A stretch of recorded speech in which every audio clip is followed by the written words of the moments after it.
The options available to you for buying a unicycle are overwhelming, and if you're starting from square one, everything needs to be put in context. You have a lot of options to you, like wheel size, crank size, brakes, and all that stuff. And if you're asking the question of what's better, 150 millimeter cranks or 125 millimeter cranks, and somebody says to you, well, 150 gives you more control, well, 125 gives you more speed. And you're like, is that gonna help me ride? Like, I don't understand what that means. So we're gonna talk about the main things that you wanna think about when buying your first unicycle, and we're gonna put them into context. So if I say one gives you more speed, I'm gonna tell you why that's important or not important for learning how to ride.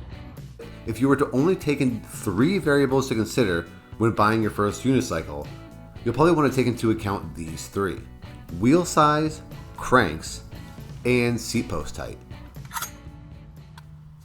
When first starting out, the general recommendation is to get a 20-inch wheel and learn on that.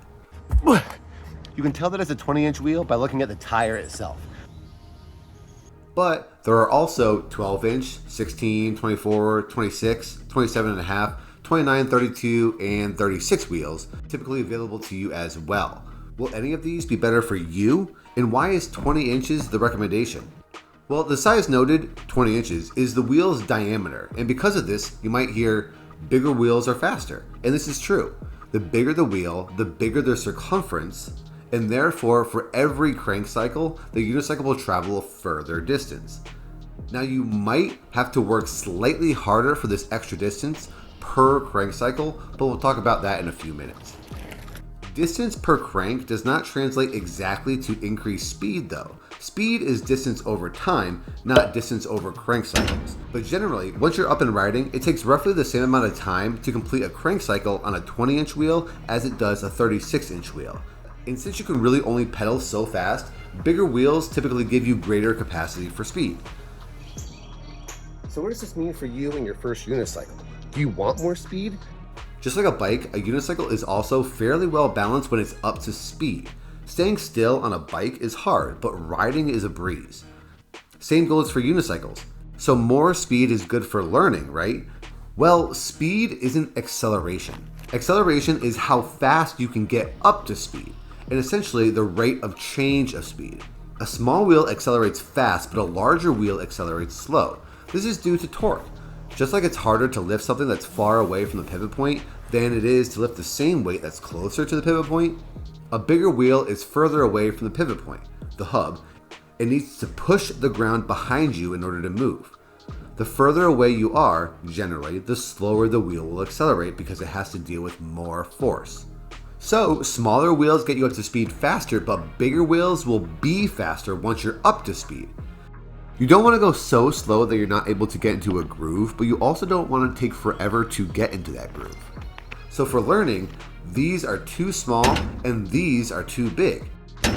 Not saying they're not going to be helpful for learning, but they're likely to be a little tougher when starting out. From here, let's consider some other factors, like what type of riding you'll be doing and how tall you are. If you're shorter, like maybe under 5'10" or so, you might want to be closer to the smaller wheel size. This is because a bigger wheel means more effort to mount. But if you're taller, it may not matter which one you choose, so pick your poison. If you intend to only ride street or flatland, or just want to impress your friends with being able to unicycle, 20-inch or 24-inch will be your best bet. If you want to do distance riding or trail riding, a bigger tire is more likely to roll over pebbles in the road or roots on a trail, so 24, 26, or even 27.5 wheel size might set you up for better translation to the type of riding you're interested in. Lastly, the bigger the wheel, the taller you'll be when riding. And if this seems intimidating to you, err on the smaller side. Even though the 20 inch is the most common wheel size to learn on,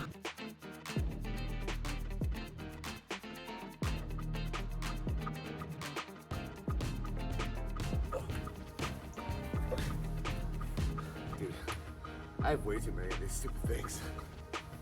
There's no wrong wheel size to get first. Your options oftentimes are between 20, 24, and 26.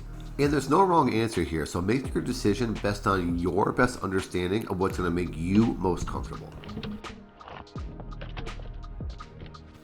There are 2 things to mention with cranks: length and type.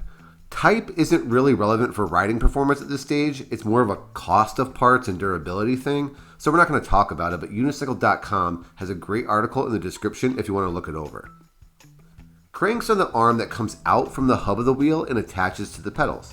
How long they are, the length, really matters for two reasons: mechanical advantage and leg movement. Remember how I said bigger wheels are faster, but you'll have to work for that extra speed? Well, here's why.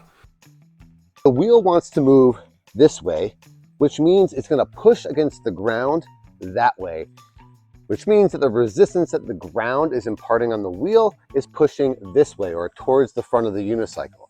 This mechanical advantage discussion makes a lot more sense if you view this as a teeter-totter or a seesaw, which means I can just flip this entire thing on its side. If you imagine the resistance, again, pushing towards the front of the unicycle this way, pushing down, I can push down on the pedal to resist that resistance. The crank itself is one arm of the seesaw. The hub is the fulcrum, and the distance between this and the edge of where it ideally is going to make contact with the ground is the other arm of the teeter-totter. Because the resistance is 18 inches out, the radius of a 36-inch wheel, your effort on the crank will depend on the crank length on the other side. Let's say it's 150 millimeters, which is about 6 inches. Because the lever length of the resistance, 18 inches, is 3 times that of the crank length, you'll have to impart at least 3 times the force to make the wheel move, which honestly isn't that bad. Because let's say you have 101 millimeter cranks, that's about 4 inches, so you'll have to impart at least 4.5 times the effort to make the wheel move.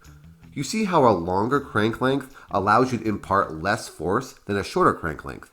This is why you'll hear that longer cranks give you more control over the wheel going back and forth. But once you're up and riding, it takes considerably less effort to keep the wheel moving, so the difference between crank length is so small it almost becomes negligible. So the question remains, why would anyone get a shorter crank length? Well, I'm glad I asked. And it's just distance that your leg moves. One crank cycle, no matter the crank length, will always equal one wheel rotation.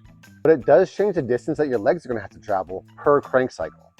101 millimeter cranks make your legs travel about 1 foot per crank cycle, and 150 millimeter cranks make your legs travel about 50% more, about 18 inches per crank cycle. Over time and distance, this adds up to increased fatigue. Even drawn out for just a mile, which is 560 revolutions on a 36-inch unicycle, that's 560 feet of leg movement over 840. This is the same thing as if I told you to do lateral raises in the gym with just your arm weight, no dumbbells, but only go up 2/3 of the way for 560 reps with your left arm, but 100% of the way with your right. Your right arm will be much sorer, but also much more jacked than your left. Since we really only care about effort, the small cranks essentially make the same amount of distance easier. So just for your curiosity, that's why someone might get a shorter crank. But for your first unicycle, just get 150s or 140 millimeters. You're not going to be doing marathons yet, and it'd be better to have more control over the wheel so it doesn't roll out from under you as easily. But hey, if you deviate from this, that's okay too. It's not like you're going to be changing your cranks so often, so you won't know what you're missing out on anyway. No one ever said, why did I get 150s? I should have gotten 135s. Now I can't learn. So just keep that in mind. The last thing you might have to worry about is the easiest one. It's the seat post height. The seat post height is just the distance from the top of the seat post to the bottom of the seat post. Unicycle.com has some recommendations based on inseam length, so just adhere to those. And your inseam is just the distance from the inside of your foot where it meets the ground all the way up to where your thigh meets your hips on the inside. If you go too short with your seat post, your legs will be forever bent and sort of doing a low intensity wall sit for your whole ride, and they'll start to ache a lot sooner than they would have otherwise. If you go too tall, you won't be able to reach the pedals comfortably when the pedals are in the bottom half of the crank cycle. And if you take that tall seat post and try to lower it too much, it might go through the frame if you have a hole there and stop the wheel from moving. But just follow the recommendations on seat posts from unicycle.com. If you happen to go too tall on your seat post, you can always take it to a bike shop and cut off the excess. So to sum everything up, there's a lot of variables out there to worry about. Wheel width, tires, frame styles, crowns, seat style, brand, crank types, hubs, tire pressures, and so on. And most of these things are probably important, but they're not going to be the main things to focus on for your first unicycle. With so many potential variables, getting your first unicycle can be so overwhelming that you have decision paralysis and just don't start. Or maybe you're so focused on not getting, let's say, collarless cranks that you purchase a 32-inch unicycle because someone emphasized crank style over wheel size. Then you're in for a bad learning experience. Of all the things to focus on, wheel size, crank length, and seat post height are the three most critical in that order. And that's it.